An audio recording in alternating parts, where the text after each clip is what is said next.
Our speaker this morning is Terrea Hendrickson with the topic of holistic prosperity and universal law. Please welcome Terrea.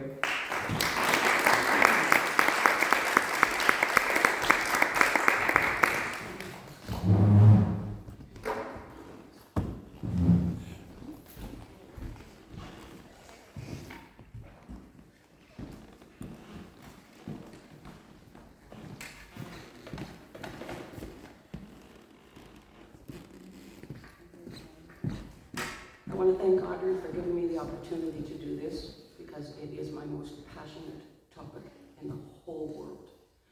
And I can get crazy about it. So if I do, just raise your hand and I'll try to pull in the reins because it's powerful stuff and it's so in line with And if we put two hands up, it means louder. Here we go, girl. And I wondered when I was yes so presenting fast, I this. thought, why haven't we asked her more often? Yeah. When it was Audrey, because when I read the email, I thought, oh Lord, how do I do a talk in relation to what the theme is? And then as I started putting it together and listening to what you said the thing was about, I thought it is indeed, and it is indeed about, where's Mardell, impeccability. The impeccability of your word, your thought, your word, and your actions. So it is in alignment with holistic prosperity and universal law. This is about mind, body, soul alignment, where our manifesting comes from. We're manifesting all the time, but most of us do not manifest consciously. It's all by default. So first let's look at the meaning of holistic. And that's just the whole is greater than the sum of its parts. I'm trying to work on over there. It's just some feedback we're all getting. We're just trying to figure that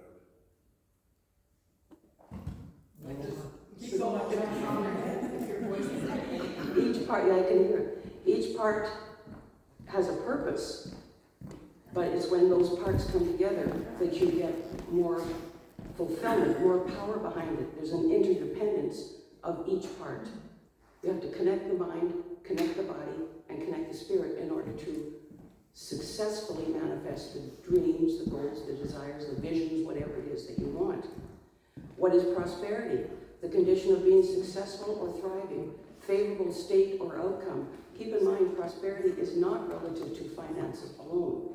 We want a prosperous life in every area of life. What is universal law? These are principles, rules that apply consistently. They're natural, non-man-made conditions that dictate how reality operates in the universe. And there are many, many, many, many of them. I'm only going to share a few of them that I think relate to this particular topic. First, we have to look at the mind. This is the mental body. This is about our thoughts, which are constant. Eckhart Tolle tells us 80 to 90% of most people's thinking is repetitive and useless, dysfunctional and often negative. Much of it is harmful, a serious leakage of vital energy. If you have any idea how your low vibrational crap that you carry around drains your light force energy, that would explain why you're so tired all the time, so frustrated all the time. It's about beliefs, it's about focusing. Where is your focus in life? Are you focusing on the lack of what you don't have? Do you keep thinking, where's my stuff? Why haven't I got my stuff? I've been asking for this stuff forever. My neighbor has this stuff. Why don't I have my stuff? We become stuffologists. We just want more stuff. We want our stuff protected. I think that's a word from Carolyn May's stuffologist. So when it comes to beliefs, what are your beliefs about your desire? Do you believe you can have it? Do you believe you can accomplish it? What is your belief in your self-worth? That you are worthy of having it, worthy of living the fulfilling life. What is your belief about the possibility? What is your belief about even the universe? Do you believe that it is indeed a friendly, loving universe supporting us in every way? Every one of these universal laws are there for us, to help us have that fulfilling life. But if we don't understand the universal laws, it's not anything I was taught. I didn't know anything about this. So why are we not being taught these universal laws so that we know how to use them, bring them into action? Marianne Williamson says, every thought we think, we either summon or block a miracle. It's not our circumstances, but our thoughts about the circumstances that determine our power to transform. And this is true.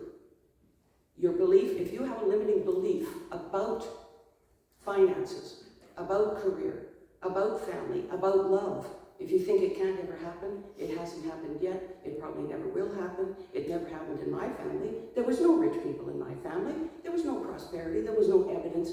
If you have a belief, and the beliefs are in the subconscious mind, you might not be fully aware of that belief. That is your resistance. That is what stands between you and your manifestation. So you have to explore your beliefs. If it's a belief you inherited up to age 7, because in those first 7 years you took on your family stuff. You took on their beliefs, you took on their values. Maybe they don't work anymore. And you have to create your own beliefs that work for you.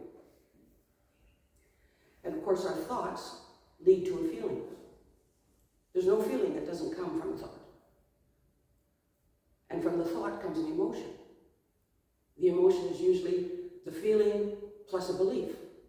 Okay, that does not sound true to me because it doesn't resonate with my belief. So you create an emotion about it and you start labeling it. That's wrong, that's not true. So think about the subconscious mind. This is the storehouse, this is where your beliefs are. This is also where everything is that keeps this body operating. We bless him for that. It's a long-term memory. It hangs on to every experience that you've had. The conscious mind, that's the one, is a short-term memory, things you're currently aware of, and it's also where that inner critic is, that one that we hear all the time, the chatterbox. Michael Singer, he wrote The Untethered Soul, and he refers to it as a roommate that just keeps nattering and nattering at you. And he recommends that you just find a way to quiet that roommate down, because there's no peace in our life, there's no joy, there's not even any clarity or guidance until we quiet that mind down so that we can hear the inner guidance, get the divine direction. Reenen tells us, oh, this is powerful. Thoughts are electric. Feelings are magnetic. At the core of each of our 75 trillion cells is 1.7 volts of electricity. That's enough electricity to power New York City for 2 weeks. Can you imagine the power you are? Again, we weren't taught that. Universal laws that go in alignment with this. The universal law of attraction, that's the one we hear most about. Basically, like attracts like. It is the basic law of the universe, and it runs through all other universal laws. Whatever we broadcast out into the universe is joined by or attracted to energies that are of a similar frequency. And everything is frequency. Everything is energy, so everything vibrates, therefore has a frequency. So think about, it's just like a boomerang. Your thoughts even have a frequency.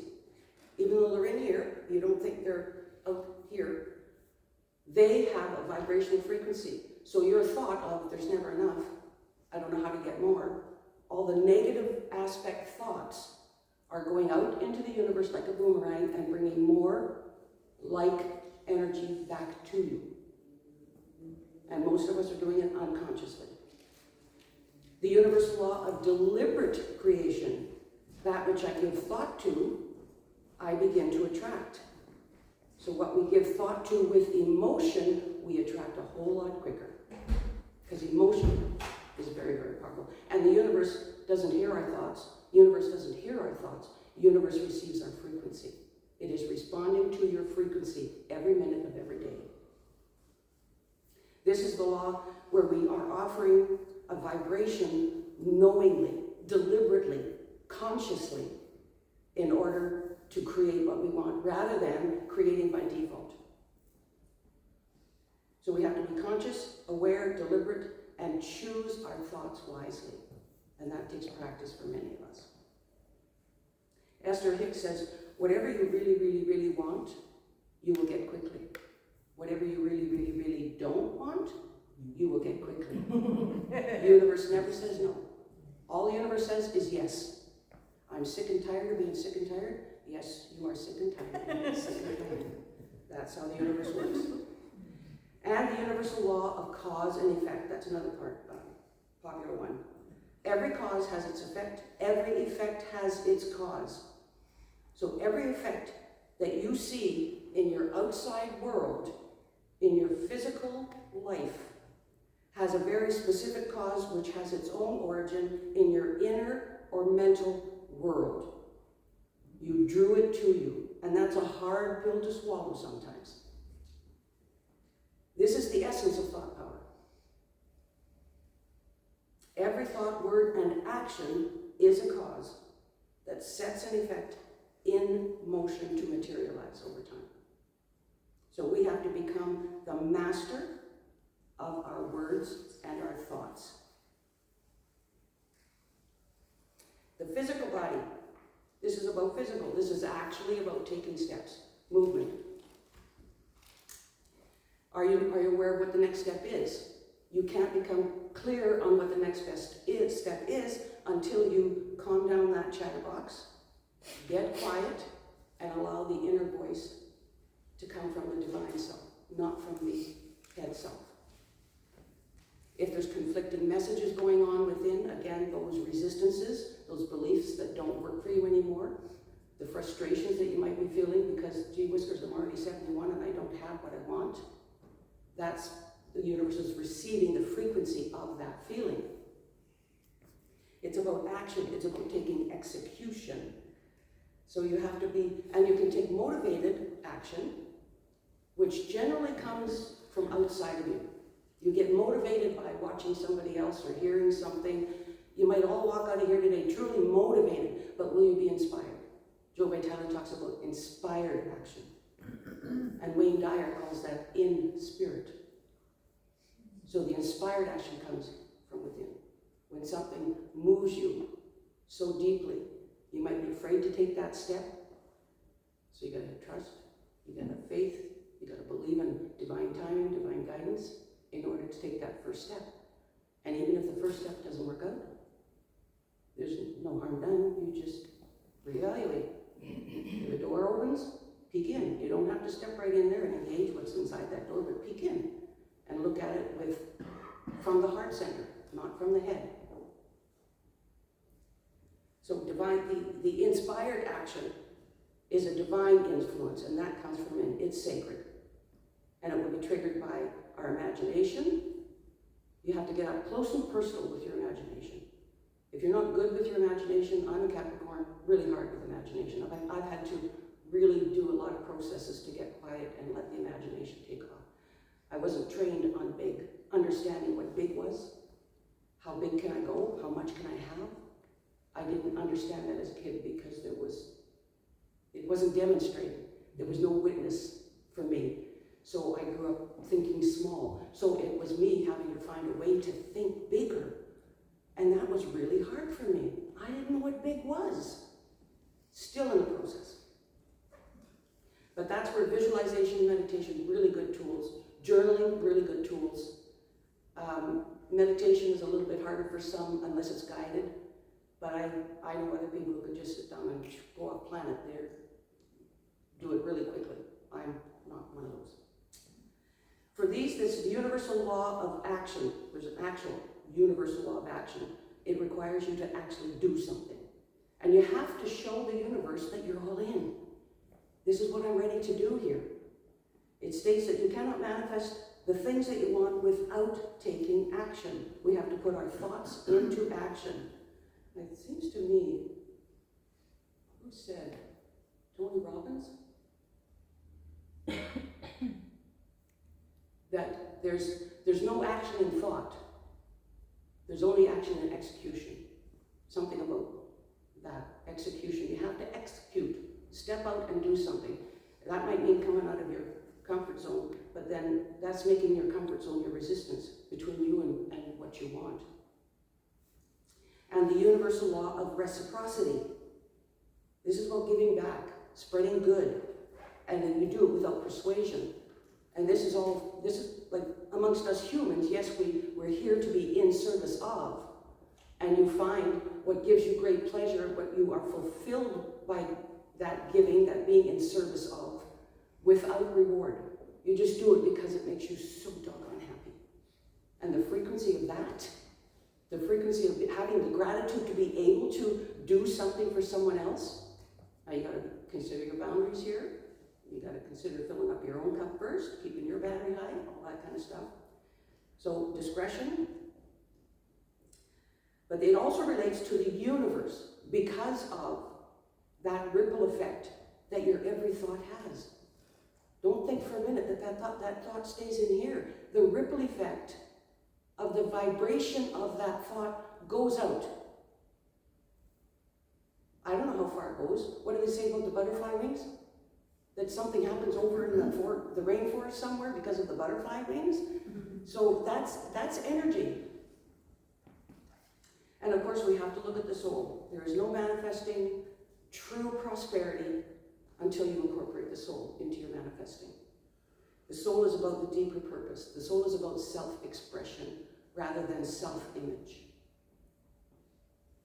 You could probably manifest from that aspect of me, and greed. I wouldn't want to think about doing that though. The soul is connected to and aligned with our higher self, and that's where our power lies. In our higher self. That's where the knowing is, in the soul. The soul, at the soul level, we understand the importance of internal fulfillment rather than external, temporary pleasures and contentment. You can settle for contentment, stay in your comfort zone and settle for contentment, never want anything else. But the soul is yearning for so much more. The soul is yearning to be expressed. This thing called physical life. Neil Donald Walsh, my beloved. Conversation with God. He says, think this. My soul knows exactly what it is doing. Also think this. My soul already knows what really matters. So it is not a question of finding that answer. It is a question of remembering. It is not a process of discovery. It is a process of recovery. This data does not have to be researched. It merely has to be retrieved. We have everything we need within us. Absolutely everything. And it's the soul that is yearning the peace and some joy in the world and all of the beautiful things that we want. And even the wholeness, the feeling, that complete feeling, that wholeness feeling that we all want to achieve. Deepak tells us to make the right choice in life, you have to get in touch with your soul. So there's lots of mentors out there telling us all of this stuff. There's a few more universal laws. I will share universal law of vibration. That is just simply that everything's energy, nothing rests. If it rests, it's dead. Everything rests, everything moves, everything vibrates. That includes every thought, every feeling that we have, every emotion that we have, even our senses. Universal law of abundance. There is unlimited source of everything in the universe. There is no lack. There is no scarcity. If you're witnessing scarcity, you have a mindset of scarcity. It's only your belief and your perception that will summon or block your magic. The universal law of detaching, important. This empowers you. And by detachment, they're meaning detached from a specific outcome. You can manifest, say you want a red car, and people like Vivian will get a red car. So that's what was right and best for her. But you can put it down to the minutest details about what you want, but detach from the outcome, because Source might have something way better that you couldn't even have thought of. So detach from the outcome and let creator, source, universe work for you, rather than the forcing and the chasing and the pushing. The energy of that, the frequency of forcing and banging on the drum of I've got to have, where is it? I need to force it. And planning, if you think you can plan your way to manifesting, I'll tell you right now, it doesn't work. The universal law of allowing, similar to detaching, but the universal law of allowing is just the principle of least resistance. You're not creating any resistance between you and your manifestation. Get rid of the chatterbox. Don't feel desperate about the things you want. What did I read last night? Joe Dispenza. Believing, behaving, becoming. Very relative here. Because it's about what you believe. It's the actions you take in your behavior. Are they in alignment with your belief? Are they in alignment with your thinking? Are they in alignment with your belief, your thoughts? It has to be in alignment, or you're sending mixed messages out there. The universe doesn't know what you want. And the behavior is act as if it's there. That might sound silly, but that's where the imagination comes in. You don't have to go out there and walk like you're got everything, or go sit in somebody's red car and drive it away because you want it. It's the that's why we have the imagination. Neville Goddard talks about the imagination a lot if you read any of his work. So you put your imagination to work. It's about trusting and allowing the universe to bring what is highest and best for you. And actually we have to think about the collective as well. And I think when we manifest from this level, where we are in alignment, mind, body, and spirit, soul and spirit, then we are indeed manifesting for the collective. Because what we want for us, we want for everybody. What we want for everybody, we want for us. And there is a universal law of sufficiency and abundance. We live in such an abundant universe. I think it's Abraham too, who talks about the escrow. Every one of us has this escrow out there in the universe. Everything in that for us, awaiting for us to align with it. So what's the whole back, right? We are creator beings. We have no choice in that. We came as creator beings. We have no choice. What your choice is, am I going to create from a positive line, or am I going to create from a negative one? And if you want to know some of the things that affect your frequency, I'll give you 8 things right here. The first thing is your thoughts. We already talked about that. Every thought emits a frequency.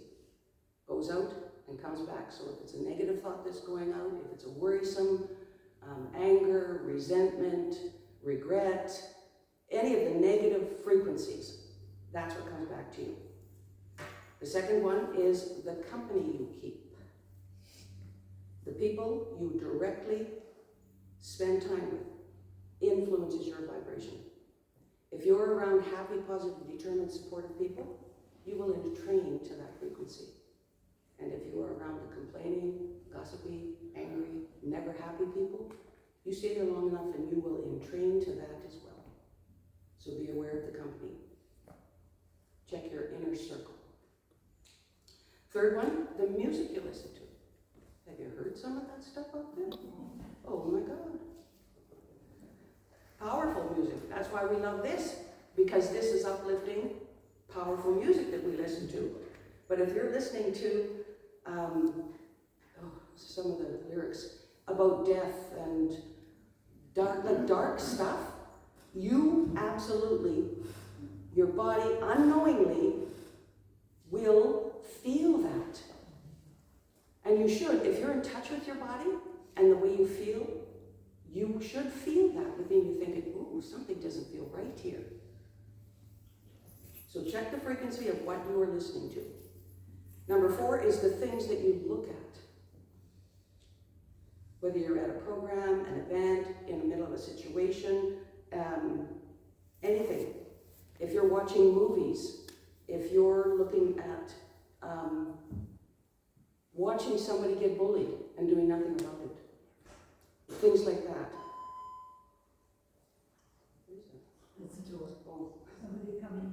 Your brain accepts this as a reality and releases a whole chemistry into your body which affects your vibrational frequency. So can you be in that situation, witness that situation, and even some of them, like a lot of the movies now, there's nothing but violence. So much violence. Number 5 is the atmosphere. Whether it's at home, work, what is your atmosphere? What is your environment? I'm a fairly tidy person and not too cluttery, but I have a friend who is, it's all I can do to go in and sit on her couch for 10 minutes because it's so cluttery and dirty. I feel the changes happening in me as I sit there in that. But that absolutely affects how we feel. The universe apparently recognizes clutter because you're asking for something and the universe is thinking there's nothing but clutter there in her life. She's made no space for me to deliver this. Where are we going to put it? So, number 6 is your spoken word.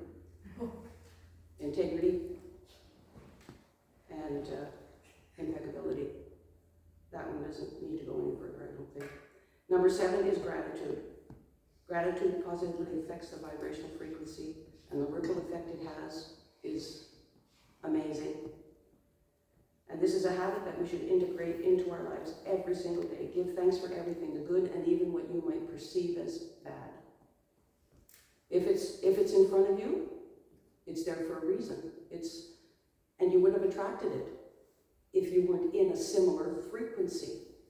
So check yourself. What was I thinking? What's going on here? What's my feeling about what's going on there? And be grateful. If you can look at it, I've mentioned this term many times, from a place of divine neutrality, observe it from the heart space, not from the head that's chattering away, from the heart space, and think, wonder what's going on there. And get curious about it. Don't judge it. Don't judge. Don't immediately jump into judgment. Just think, I wonder if this is about me, or if it's a reflection of some kind. I mean, I wouldn't spend a whole lot of time. If you take one of, I think it's number 2 of the 4 agreements, don't take anything personally. That's divine neutrality. Being able to observe something without absorbing it, getting all engaged in it and thinking it's your business. And number 8 is the love. The love held in your heart, in your head, in your life. It doesn't matter who or what you love. It only matters that you love. And I was going to close with an Ernest Holmes quote back here. All the power of the universe is with you. Feel it, know it, and then act as though it were true. And I think he's referring to creating the life, the prosperous life that you want.